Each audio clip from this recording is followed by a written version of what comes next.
With Vanguard Advice, no matter what your retirement goals are, they can help you get there and enjoy it for years to come. The financial journey is all yours, but you never have to take it alone. That's the value of ownership. Visit Vanguard.com and explore Vanguard Advice. All investing is subject to risk. Fund shareholders own the funds that own Vanguard. Services are provided by Vanguard Advisors, Inc., a registered investment advisor. Finding the perfect designer isn't easy. But at Upwork, we found her. She's in Austin, between a dog named Klaus and her favorite shade of green. It's actually Salem Clover. And you can find her right now on Upwork.com. When the world is your workforce, finding the perfect project manager, designer, developer, or whomever you may need tends to fall right into place. Find top-rated talent who can start today on Upwork.com. You are listening to an entertainment program put together by a company called Financial Ineptitude. Anything said on this show is not an endorsement or professional advice. Would you really want to tell a court of law you were suing us because you thought taking financial advice from two idiots on a podcast put out by Financial Ineptitude was a good idea? Really? Clown hat, smiley face.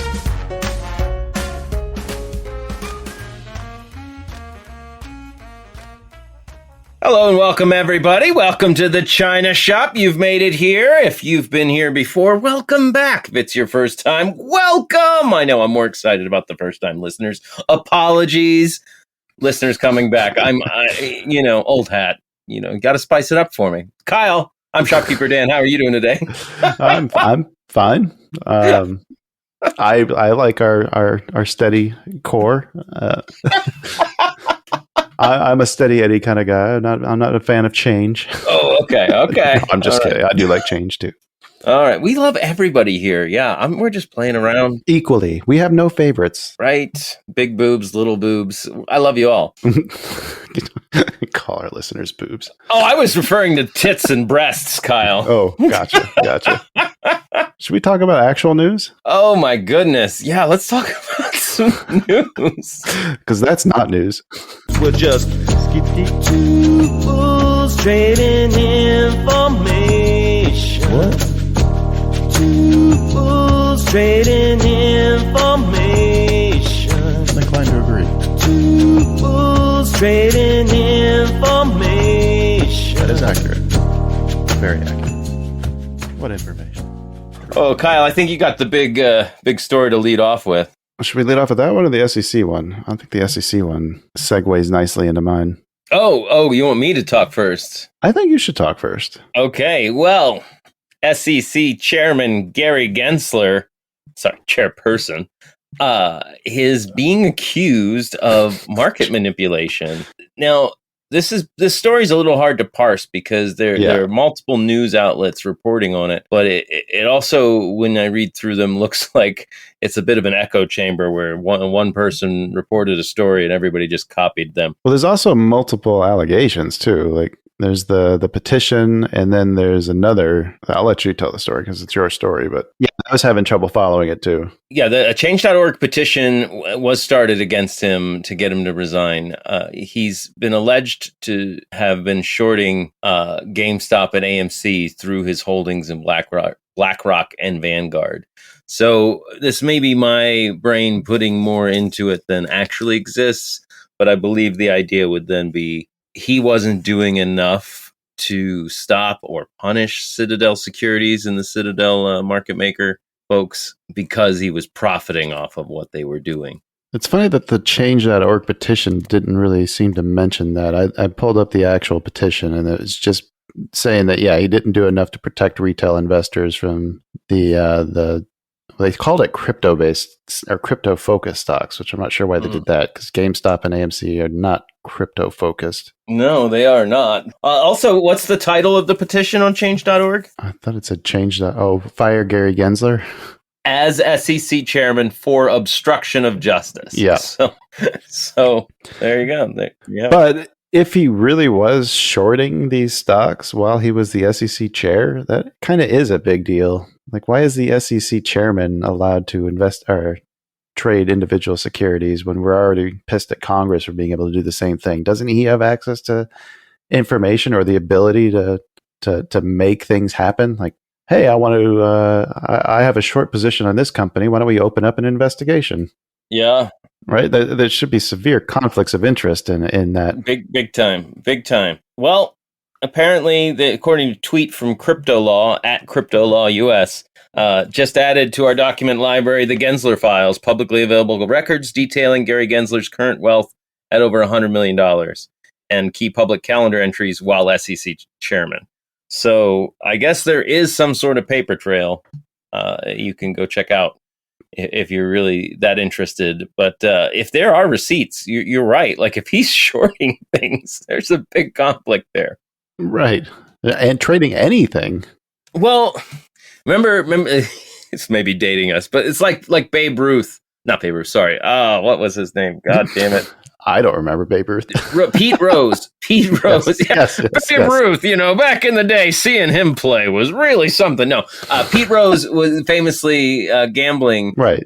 It was fine when he was betting on the Reds, the team he managed. Right. He's like, oh, I bet you my team's going to beat you. And he placed a bet and everybody looked the other way. So I feel like if Gary Gensler's like, oh, I'm going long on the SPY, nobody's going to be like, okay, let's arrest him. Right. He wants the SPY to go up. But if he's shorting things, as soon as Pete Rose bet against the Reds, everybody's like, all right, now arrest him. Yeah. He can help that team lose. Just like you pointed out, Gary Gensler can help a stock go down. Yes, he can. That actually kind of segues nicely into my story about AMC, who just had their earnings released today. The stock is not doing very well, and I'm not sure if it's because of the earnings or if it's because of the special dividend that they've decided to issue. Special dividend? Yeah, it's really another one of those convoluted things. Like it sounds exactly like a stock split, like a 2-for-1 stock split. Okay. But you're not getting AMC shares. You're getting, what was the wording? You are getting AMC preferred equity. Wait, what? Yeah, that's going to be traded as a separate ticker under the ticker symbol APE. Wow. It's going to be a 1-for-1 dividend. So every share of AMC you have, you get one APE. As the preferred equity, then this will have the potential to be converted to common stock, but only if the shareholders vote to approve Adam Aron's ability to issue new stock. Okay. Besides the name preferred equity, which, I mean, it isn't all equity preferred. Like, oh, I don't like that profit. I like this profit. That money over there, that's ugly money. No, so it's not a split. It's just like what Berkshire Hathaway did when they were like, well, we don't want to split our stock, but we want people who don't have hundreds of thousands of dollars to be able to buy shares. So we'll make a second kind of class of share that's cheaper. Maybe that might be something similar. I think this is all just for he's just he really wants to issue new stock, right? He's been wanting to do that for over a year. Yeah. Shareholders have been, voting against dilution. Mm-hmm. He needs some way to be able to raise capital to either pay off debt or to finance mergers and acquisitions. Like he said he doesn't necessarily want to do it immediately, but he wants to be able to have the ability to do it. So this sounds like just a way to try to get his way and placate the shareholders. Mm. So we'll give you this kind of a 2-for-1 split, but not really, but it's only going to really mean anything if you vote to approve the issuance of new shares. But he had a really long Twitter thread that was kind of explaining his reasoning for what he was doing, and he was trying to address some of the other issues of the shareholders, like the share count. Like everybody on Twitter, all the apes are still demanding a real share count. They seem to think that there's still naked shorting going on and tons and tons and tons of shares out there that are synthetic. He has stated that he doesn't believe that that's the case. But because this would be a 1-for-1, anyone who owns the shares, he says that it should serve the purpose of providing that share count for people, because you should be able to see how many apes are created and be able to correlate that to how many shares are outstanding. Oh, yeah. But that's still, it still has me scratching my head a little bit, because if they've got a count to know how many ape shares to issue, right, then they've got a count. Like... Right, and their count has always matched what there's actually, and the shares outstanding. Yeah, exactly. Oh, okay. Okay. Well, I think you're right. I think he's just trying to say whatever he can to get get him to allow him to issue these more shares. He wants to be able to weaponize the increase in the share price, and that's what a good CEO should do. Mm-hmm. I mean, I do think that for the long term health of the company, like giving him the ability to have ammo to finance things, whether that be, like you said, buying down more debt or financing another merger or acquisition if something good comes along. Like, he needs to be able to have that ability. Yeah, no, you're right. A CEO should have the whole toolkit Mm-hmm. in their hands, but we have an interesting position here with AMC being so retail focused. It's almost like the apes have tied his hands in a very real way. Yeah, and this just seems like a clever way on his to try to address some of their concerns, but still be able to get what he wants. Yeah. I did say, or I think I mentioned that the earnings themselves were okay. I mean, revenue and earnings per share are kind of closer to the pre-pandemic levels. They still haven't quite got back to that yet. The stock took a bit of a hit on this report, whether that's because of the ape token or the ape issuance, or the actual earnings themselves, or it could have been some of the guidance that he gave. Looking through the comments that he made, did say that Q3 is going to be rough until some of the bigger name movies start dropping. But Q4, he did say he was extremely excited for. Yeah.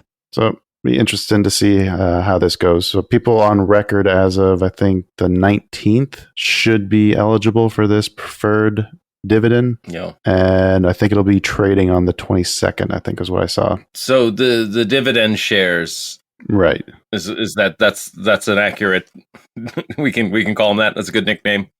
Yeah, sure. So they're going to trade independently of yes. the other shares. So I don't have to have any AMC shares right now to buy ape shares. Yeah, and there's really no telling what they're actually going to trade at or how the value is going to split between the two of them. Or the open interest of short. I would expect that whenever these things actually do start trading, that the total value should add up to whatever it was the day before. I'm just saying, it wouldn't surprise me if in 2 months they're saying they're the ape ticker, they're naked shorting it too. They're just doing it in exact balance to make everything line up. Yeah. Mm-hmm. We'll see. Right. It'll be fun. We'll talk about it then. It should be interesting. All right, what else you got? The other one I got is apparently the Bank of England has just done their largest interest rate hike in 27 years. That sounds like it's a massive. How big was it? It was 0.5%. Oh. This is their 6th consecutive increase, and it's taken the borrowing cost percentage all the way up to 1.75%. Woo! Oh, wow. Yeah. Well behind us, aren't they? Yes. What's ours at by comparison? The effective rate is 2.3%. Okay. 2.33. So they're behind us a good 0.5%. Quite a bit. But surprise, surprise, they're actually predicting a recession over there. Really? Yeah. The Q4 of this year, the Bank of England projects that the UK will enter recession. And that it will last for 5 quarters. 5 quarters? Mm-hmm. Oof, that's a bit longer than average. I think the average is 9 months? I'm not sure. But I'm wondering now what the definition of depression is. It depends. It used to be 4 quarterly GDP numbers that are shrinking. Like 2 was supposed to be a recession, 4 was supposed to be a depression, I think is what Anthony told us. Well, that would sound like they're predicting a depression over there in the UK. Right. Yeah. Well, maybe they have a different definition over there. Well, isn't Anthony in the UK? Wouldn't he be giving us? He gave us ours.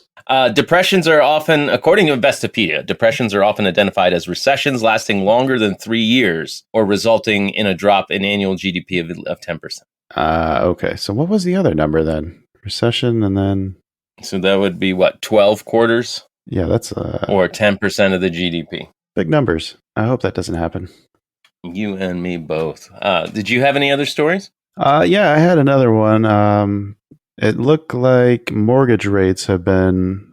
The headline is a bit misleading. This one kind of. I talked to Sue a little bit about this to get some more clarification, but it says that mortgage rates have dropped below 5% for the first time since April. But when she pulled up the rates to tell me what they were today, they were like over 6.5%. Oh, wow. So the number, the 30-year fixed rate mortgage may be averaging 4.99% for the week ending August 4, which was down from 5.3% the week before. But that's because the lenders are actually buying them down, not necessarily because that's what the actual rates are. She did confirm that rates had dropped for the second straight week, which the article did reference, but saying that they're below 5%. Like, yeah, you're getting that, but that's because lenders are trying to get that number down to try to get people to be able to, actually be able to buy homes.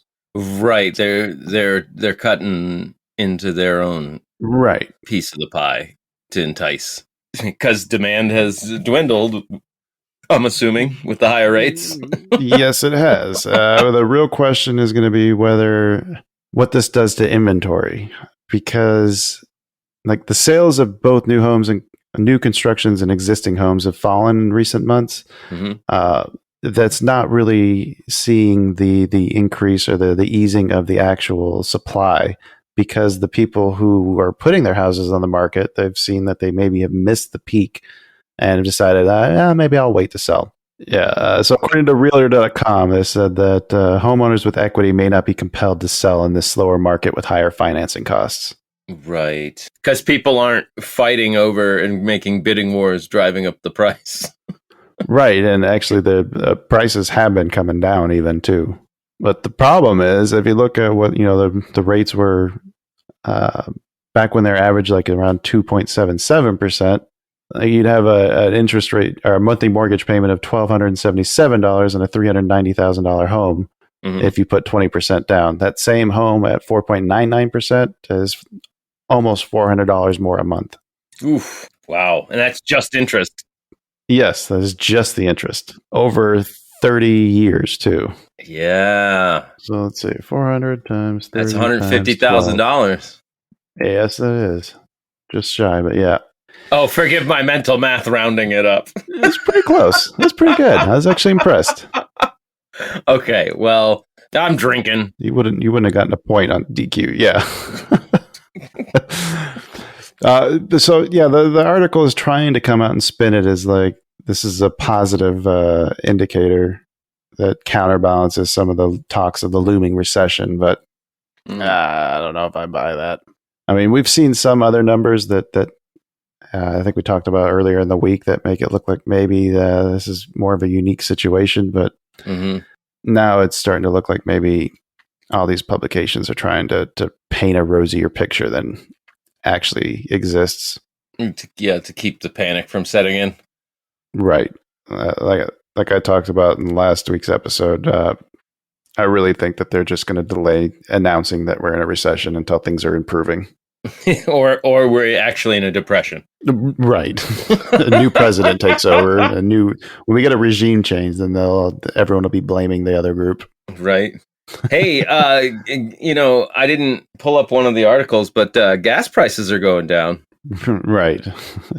Who's getting credit for that? I'm just saying, if you give blame when they go up, do you give credit when they go down? Biden's been tweeting that about the 6 straight week prices have dropped, but I mean, it went from what, 480 to 434, I think here. It's down from 5 to 3.5 here in Tucson. Oh, that's not bad.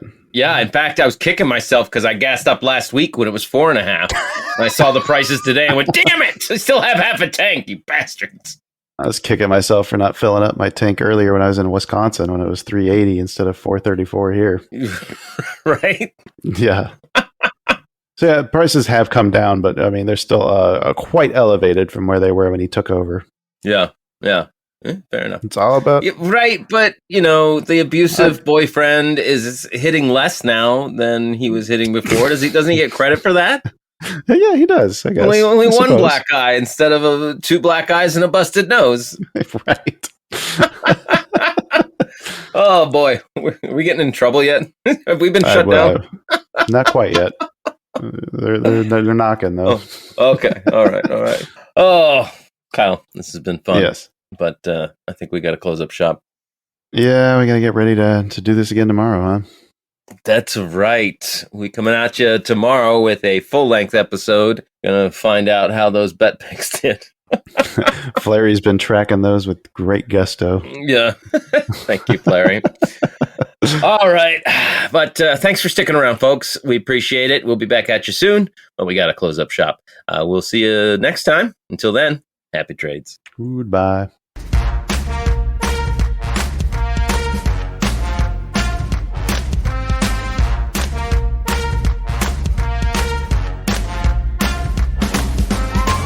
Two Bulls in a China Shop is an entertainment program, and all thoughts and opinions expressed in the show belong to the hosts and not of any company. They are not intended to provide specific advice or recommendations for any individual or on any specific security or investment product. It is only intended to provide entertainment about stocks in the financial industry of trading. If you make trades based on what you hear in this show, you assume all risks for those trades. Sports are easy to disagree on. Let's see what happens when sports talk hosts talk about something they agree on. No, hold on. I'm saying drivers who switch and save with Progressive could save hundreds. Well, I disagree. I think drivers who switch and save with Progressive could save hundreds. Come on, man. Wait, I think we're saying the same thing. Oh, so what do we do now?